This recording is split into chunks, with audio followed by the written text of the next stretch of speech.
Welcome to Anil TV Educations. In exercise 11.4, sixth problem.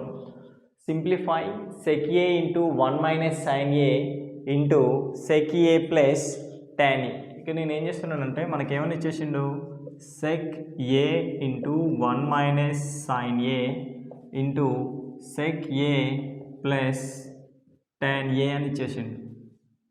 So this is given now. So మనం ఇక్కడ ఏం చేస్తున్నాం అంటే sec a ఇంటూ 1 ఏమొస్తుంది sec a minus sec a into sin sec a into sin a మళ్ళీ into ఏమని చెప్పొచ్చు మనం sec a plus tan a. So ఇక్కడ sec aను యాజ్ ఇట్ ఈజ్గా sec a అనే ఉంచేసుకుంటున్నాను మైనస్ ఇక్కడ సెక్ని ఏమన్నా వస్తున్నానంటే 1 by cos a into sin a. ఇక్కడ sec a అట్లానే ఉంది ప్లస్ tan a కూడా యాజ్ ఇట్ ఈజ్ ఉంచేసిన. ఓన్లీ ఇక్కడ చేంజ్ చేసింది ఇక్కడ ఈ sec theta ప్లేస్లో చేంజ్ చేసిన. sec theta అంటే ఏంటి మనకి 1 బై cos theta.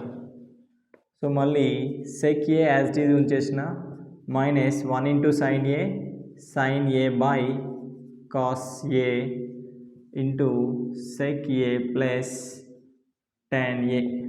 సో మళ్ళీ next sec a minus sin by కాస్ని ఏమని చెప్పొచ్చు మనం tan a sin theta by cos theta equal to tan theta into sec a plus tan a. ఇది ఎట్లుంది a minus b into a plus b a minus b into a plus b formula లాగా ఉంది కాబట్టి sec square a minus tan square ఏగా రాయొచ్చు.